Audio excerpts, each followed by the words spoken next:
Ladies and gentlemen, the story you are about to hear is true. The names have been changed to protect the innocent.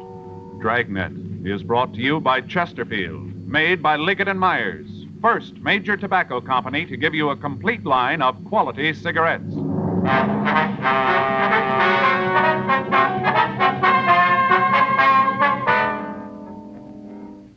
You're a detective sergeant. You're assigned to robbery detail. You get a call from an informant telling you that 3 known gangsters have moved into your city. You don't know who they are or why they're in Los Angeles. Your job, check them out.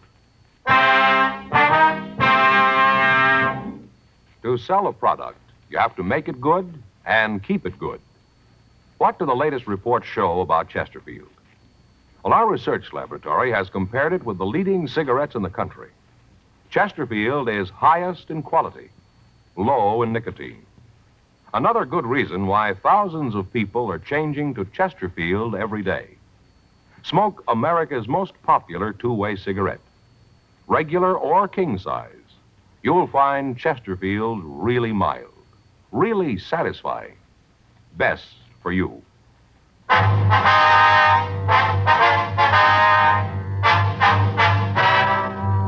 Dragnet, the documented drama of an actual crime. For the next 30 minutes, in cooperation with the Los Angeles Police Department, you will travel step by step on the side of the law through an actual case transcribed from official police files. From beginning to end, from crime to punishment, Dragnet is the story of your police force in action.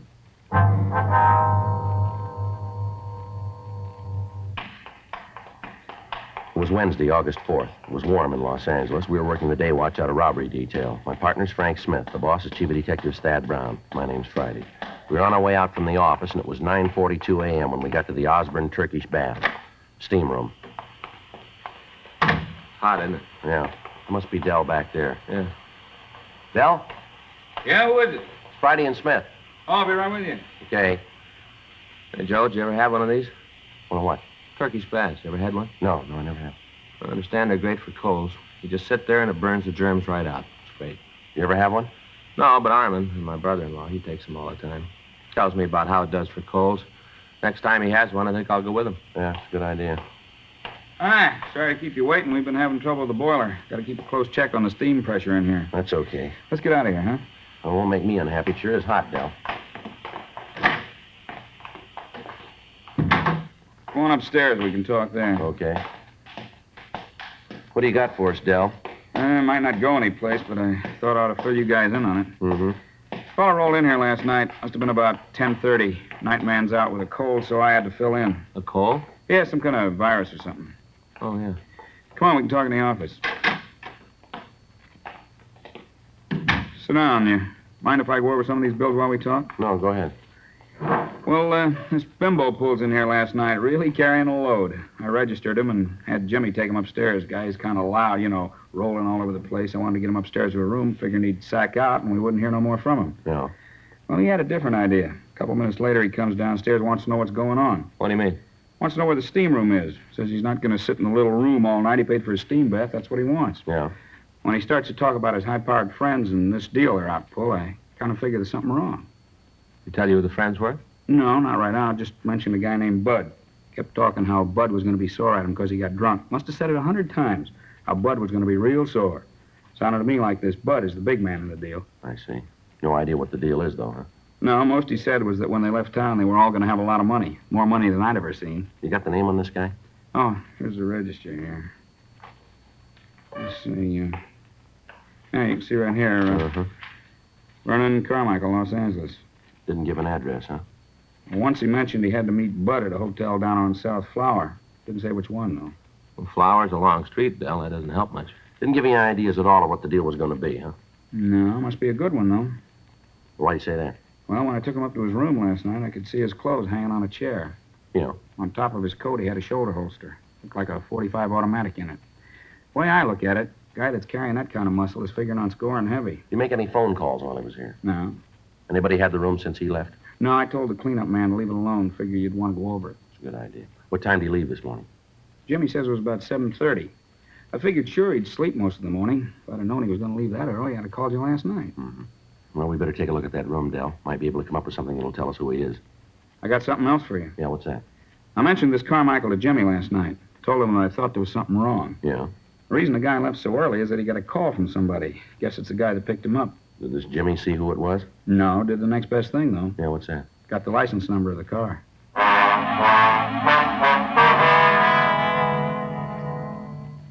10:15 a.m. We got in touch with Leighton Prince, and Harlan Stahl sent a crew out to go over the room.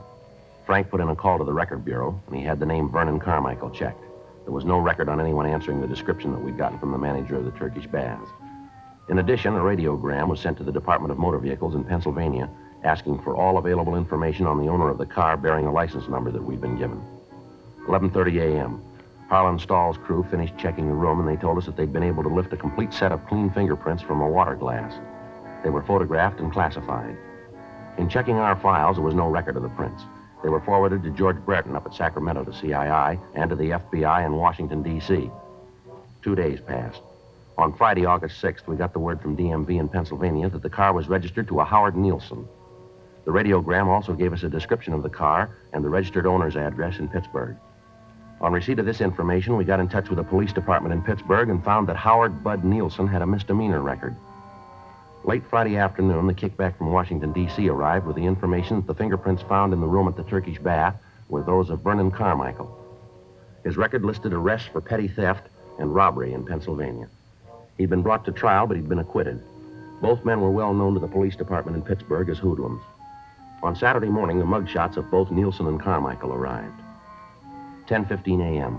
We met with Lieutenant Jack Smyers, and we decided that the information, coupled with the records of the two men, made the incident worth investigation. The mugshots of the pair were copied, and a canvass of the hotels on South Flower Street was started in an attempt to find the residence of the suspects. The search went on for another 2 days without results. Monday, August 9th, 11:47 a.m., Frank and I got back to the office from communications. You know, we're going to feel pretty silly if Carmichael and Nielsen are already back there. Yeah, no. It's beginning to look like the tip from Dell about the hotel on Flower was off, huh? Yeah. Still a lot of places to check, though. They could...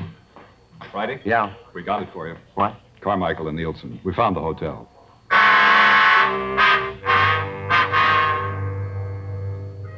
At 10:30 that morning, officers Murphy and Rafferty had gotten the first affirmative answer to their questions about the suspects. A room clerk in a small hotel at the corner of South Flower Street and Bunker Hill Avenue had recognized the mugshots of Carmichael and Nielsen.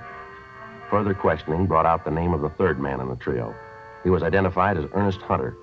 A check of the name through our records netted us no new information on him, and the name and the description was forwarded again to Brereton up at CII in Sacramento and again to Pittsburgh for possible identification. In talks with Lieutenant Smyers and Chief of Detectives Thad Brown, it was decided to keep the man under 24-hour surveillance.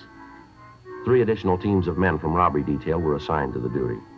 For the next 7 days, the 3 men were under constant watch. Their habits were regular, their movements during the day followed the same general pattern. The kickback on Ernest Hunter disclosed no criminal record. At the end of the first week of watching the men, it was decided that the next step in the operation was to place a microphone in their room so that we might be able to monitor their conversations. Frank and I got in touch with the sound crew at the crime lab, and we made arrangements with them. The necessary permits were obtained from the Federal Communications Commission, and the listening equipment itself was readied. We made arrangements with radio car officers to pick up the suspects for investigation. The sound crew, Frank and I, along with Murphy and Rafferty, stood by for word that the trio was in custody. Tuesday night, 9:40 p.m. Should be getting word pretty quick. Yeah. Red 2 to Red 1. Red 2 to Red 1. Come in, Red 1. That's Murph. Yeah. Red 1 to Red 2. Come in, Red 2. Any word yet? Over. No, not yet. We're all set in the manager's apartment. Monitor to Outpost 1. Monitor to Outpost 1. Come in, Outpost 1. Sounds like they got him. Yeah, you want to take it? Yeah. Stand by, Red 3. Outpost 1 to monitor. Outpost 1 to monitor. Go ahead. Monitor to Outpost 1. Information received that suspects are in custody. Repeat, suspects are in custody. Acknowledge. Outpost 1 to monitor. Outpost 1 to monitor. Message received. Outpost 1 up. You heard it. Yeah. Red 1 to Red 2 and Red 3. Red 1 to Red 2 and Red 3. Do you read me, Red 2 and 3? Red 2 to Red 1. Read you. Red 3 to Red 1. Receiving clearly. Red 1 to Red 3. Suspects are now in custody. Proceed with installation of listening equipment. Over. Roger, Red Red 3, please keep contact. Will do, Red 1. Red 3 out. Red 1 to Red 2. Come in, Red 2. Red 2 to Red 1. Murph, can you see the suspect's apartment from where you are? Not good, Joe. It's down the hall and around the corner. First door. Over. Red 1 to Red 3. Come in, Red 3. Red 3 to Red 1. Are you in the apartment yet? Yeah, Joe, we're just starting to install the bug. Is there a radio in the room? Yeah, a small table model. It's on the nightstand next to the bed. Can you fix that before you leave? Yeah, I'll pull one of the wires so it won't work. Good. Where are you putting the bug? We're laying it under the edge of the carpet near the door to the kitchen. Should be able to pick up the whole room from there. Well, there's nothing to do now until they get it finished, huh? Yeah. We got the recorder all set up? Yeah, it's in the room. Sound crew came in this afternoon and made the installation on it. Mm-hmm. You know how to work it? Yeah, I think so. Jack checked me out on it. It's pretty simple. Just like playing a piano. Press a key and away it goes. Well, I hope you got it. I've always had trouble with them. Last time out, I wanted to rewind one of the spools and listen to something. Ended up erasing everything we had. Yes, I remember that very well. I was afraid you would. Mm-hmm. Red 3 to Red 1. Red 3 to Red 1. Come in, Red 1. It's the sound crew. Yeah. Red 1 to Red 3. Have completed installation. We're leaving the apartment. Have you seen anybody in the halls? No, all clear. We've had more than our share of luck on this one, Joe. Yeah, let's hope it holds out.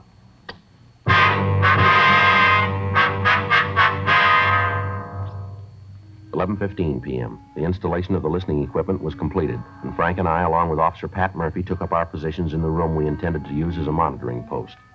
Officer Rafferty went back to the city hall and told them that we'd finished and we were ready to have the suspects released. In the meantime, Carmichael, Nielsen, and Hunter had been fingerprinted and mugged. A search of their persons had failed to reveal any incriminating evidence, and the time that they'd been held had allowed us to make the necessary installation. After the trio had been released, we received information that they were proceeding toward the hotel. Frank, Murphy, and I waited for them at the monitor post to come into their room. 12:35 a.m. That's them. Get the recorder, huh? Right. You want to take care of the log, Frank? Yeah. See, it's 12:36 a.m. That's it. Lousy deal, boy. Just wanted to ask you some questions, that's all. That's what you think. They had a reason. You're so smart, you tell me why. Ah, shut up. Will you, Carmichael? You weren't such a big man when he started asking you the questions all the time, saying how he was going to tell them all. Why don't you shut your Probably mouth? when you got tanked up in that Turkish bath, that's probably what tipped him. What tip? A couple of uniformed cops stop us on a routine investigation. They got nothing. Anything on us, you think you'd let us go? Well, do you? You think you'd let us go? Oh, why don't you dry up? Hunter, Yeah? turn on the radio, will you? Get some music. Yeah. And next time you get tanked, come back here, huh? Don't go roaming all over town. That's why they picked us up. You said something. What'd I say? You know what I said, huh? Do you? You being a big man, you tell me what I said to him. They picked me up. Go ahead, tell me. You said something. I don't know what it was, but you shut up your mouth. Hey, Hunter, what's the matter with the radio? I thought you was going to turn it off. I'm trying to. I'll be broken. Don't worry. That doesn't make any difference. I'm going to hit the sack. Nice to have you shut for a while. You open your mouth anymore, you got more trouble than you can handle. That's the way it looks to you. Yeah, it does. You guys don't shut up, I'm going to throw one of you out of here. Now shut up and get some sleep. Good night. Nice. Still wish we got the radio on the fix. And that's the way it went for the next 5 days. When the men were in the room, they argued continually. They talked about the deal they were working on, but from their conversation, there was no way of learning what they planned. When they left the room, they were constantly under surveillance, but their movements were routine. They took their meals in the same restaurant. They went to movies. They sat in bars, always together. During the time they were out of the apartment, they made no local contacts. They received no telephone calls. They made none. We knew that they were planning something, but there was no way of knowing what it was. All conversation in the room was recorded and listened to over and over again in the hope that we could come up with some kind of a lead. But the time spent in replaying the recordings netted us nothing. From what they'd said, we figured that whatever they were planning would take place on either Tuesday, August 17th, or on Wednesday, August 18th. On Tuesday, three-way cars were assigned to the streets in front of the hotel, but the suspects acted as usual. On Wednesday, they didn't leave their room. Frank, Murphy, and I continued to wait. On the streets outside, three other teams of men were standing by in undercover cars. 9:30 p.m. That's their telephone. Get the recorder, Murph. Yeah. 9:31 p.m. Yeah. I'll get it. Hello? Yeah. When? Right, okay, we'll leave right now. Yep. What? Yeah, that's the word we got. Right, we'll see you in about 30 minutes. Right. Hey, how are we going to know you? Yeah. Mm-hmm.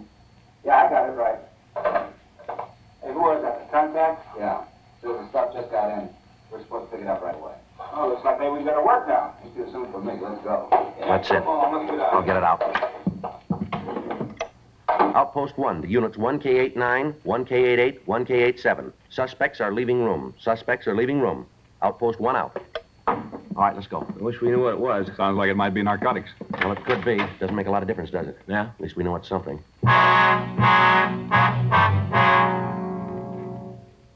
By the time we got to the street, the suspects were getting into their car and pulling away from the curb. Frank, Murphy, and I got to our car and followed them.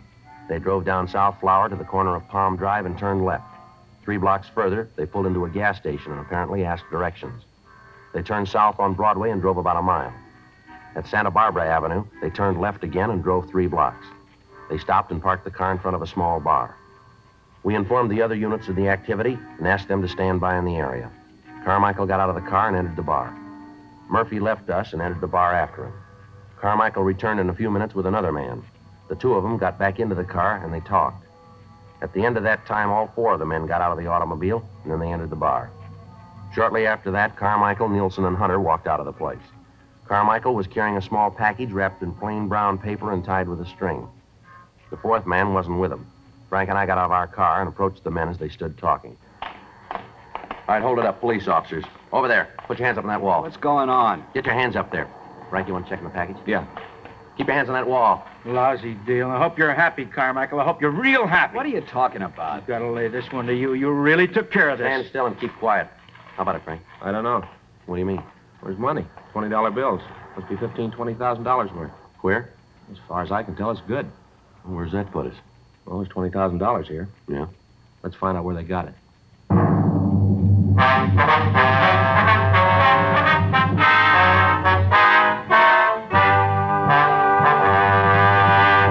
You are listening to Dragnet, the authentic story of your police force in action.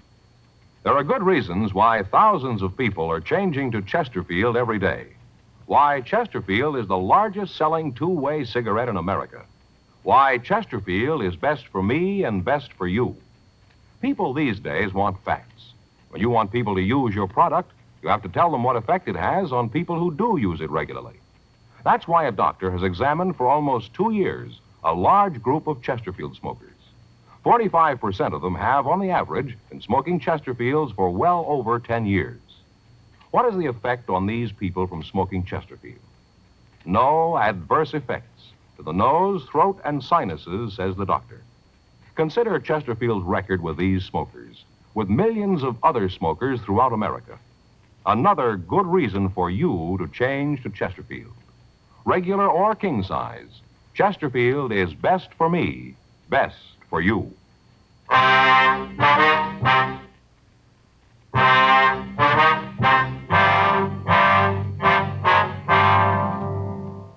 10:02 a.m. The 4 suspects were taken into custody and removed to the city hall for interrogation.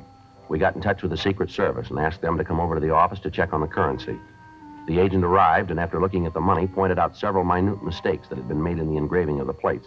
He went on to explain, however, that this particular printing was one of the best that he'd ever seen. He told us that the paper used in the bills would be analyzed and that we'd receive copies of the reports as soon as they were finished. 12:14 a.m. While Murphy, Rafferty, and the Secret Service man questioned Nielsen in the interrogation room, Frank and I talked to Carmichael in the squad room. We questioned him for about an hour, but he refused to say anything that would help us get a lead to the source of the counterfeit. 1:30 a.m. How long you figure you can keep this up, Carmichael? I don't know what you're talking Oh, about. now, come off it. We're getting tired of playing kid games here. We want to know where the queer came from now. Who says it's queer? Guy that printed it was pretty sloppy. He made a lot of mistakes. Joe? Yeah, Murph. See you a minute? Be right back. Yeah. How you doing? Nothing. Nielsen won't say a word. Gives it to us that he didn't know what was going on. Says he just went out there to pick up a package. They say who they were running the errand for? Well, tells it just he went along for the ride. The whole thing was Carmichael's idea. Mm-hmm. We thought maybe we'd go to work on Hunter, see what we can get from him. Okay.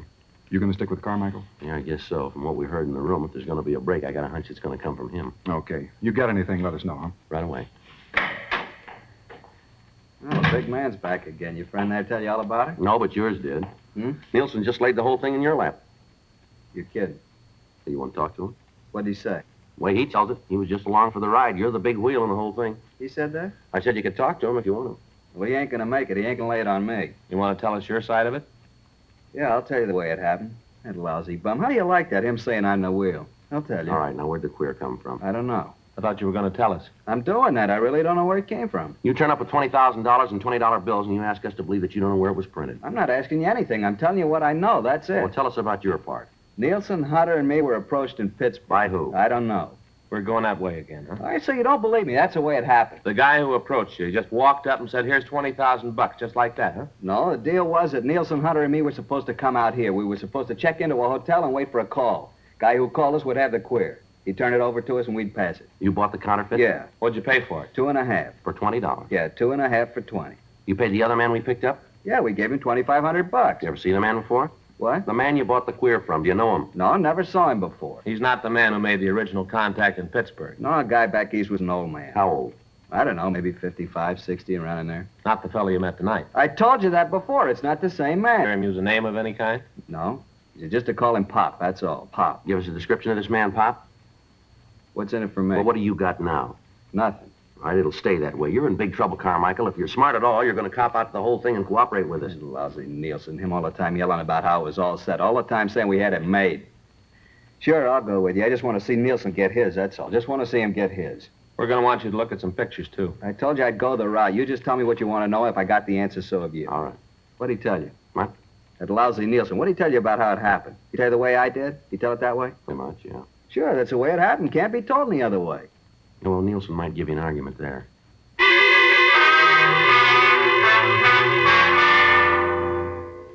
Further interrogation of the other three men in the operation served to corroborate the story that we'd been given by Carmichael. $2,500 in cash was found on the fourth suspect. Once the other men were confronted with the fact that Carmichael had told us everything he knew concerning the operation, they all followed suit. But other than telling us that they knew the head man in the counterfeiting act as Pop, they couldn't come up with any further information. From the man who'd been in the bar, we learned that he'd met Pop in Pittsburgh. He also told us that as far as he knew, the counterfeiter had been in prison at one time or another. However, the suspect was unable to tell us in what state or on what charges Pop had served time. He went on to tell us that he'd gotten the money in Pittsburgh and that Pop had told him that he'd be contacted later.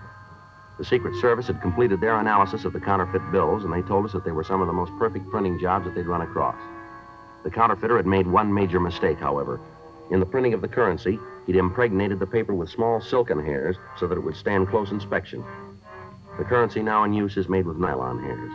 The agent from the Secret Service told us that they had agents working on tracing the manufacturer of the paper in the hopes that they could come up with a lead as to the identity of Pop. The four suspects were booked into the city jail. Thursday, August 19th, we ran the name Pop through our moniker file.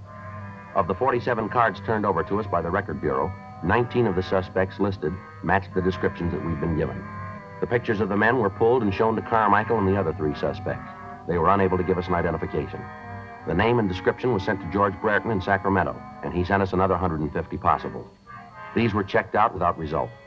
The nickname and physical description of the man was sent to Washington, and we got back over 1,000 names and pictures.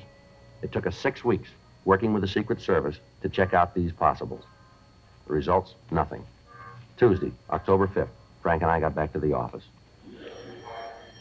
I get it. Robbery Friday. Yeah. All right, wait a minute. Wait till I get that down. All right, go ahead. Yeah. Yeah, well, it should check out. Right. Okay, we'll meet you. What you got? Report of the paper and the queer bills just came through. Yeah? Looks like we found Pop.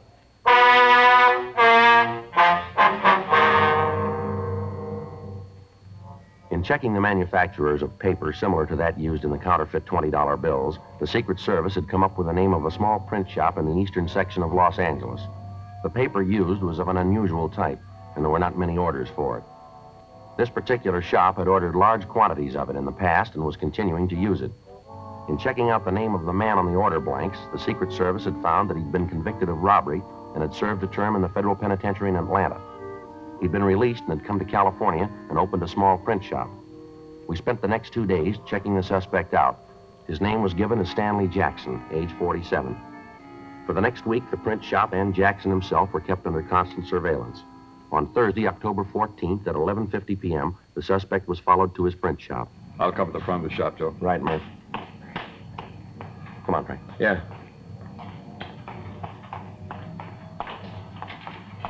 Joe? Yeah. Sounds like a press, doesn't it? Yeah. Come on. Back door's around here.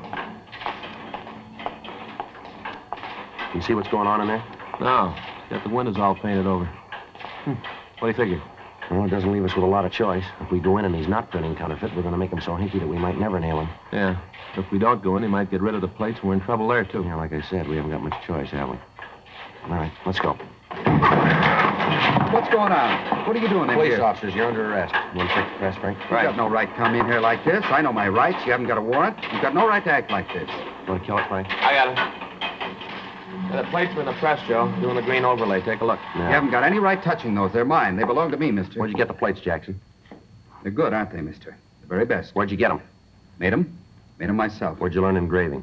In prison. When they sent me to prison, I learned all about engraving. Real engraving. Not photo process, but the real thing. Finest plates I've ever seen. The best. Beautiful money, isn't it? Best I've ever seen. Fool anybody. Did it all myself. Pass it anywhere. Fool anybody, anywhere. Yeah. Just look at it, mister. That's a genuine article, isn't it? Real money. It's perfect. Absolutely perfect, mister. No, you're wrong there. The government didn't print it.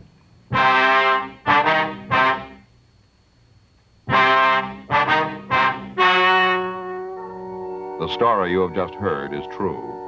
The names were changed to protect the innocent. On January 11th, trial was held in federal court, Southern District of California. In a moment, the results of that trial. Now, here is our star, Jack Webb. Thank you, George Fenneman. Friends, we've tried very hard to set a Dragnet standard. Now, to put that in just a few words, we try to make each program the kind of entertainment that you want. Now, we're going to keep working real hard at that. And you know, the people who make Chesterfields feel the same way about their cigarette. To sell a product, you have to make it good and keep it good. And the latest reports from our research lab shows Chesterfield is highest in quality. Highest in quality, low in nicotine. Smoke America's most popular two-way cigarette. Chesterfield, regular or king size. They're milder, they're satisfying, they're best for me, best for you.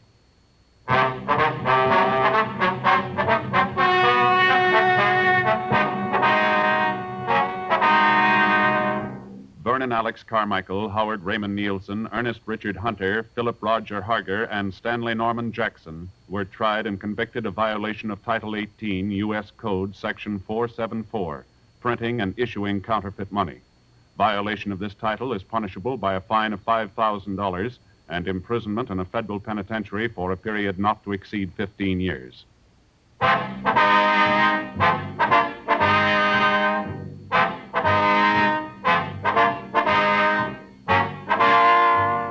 You have just heard Dragnet, a series of authentic cases from official files.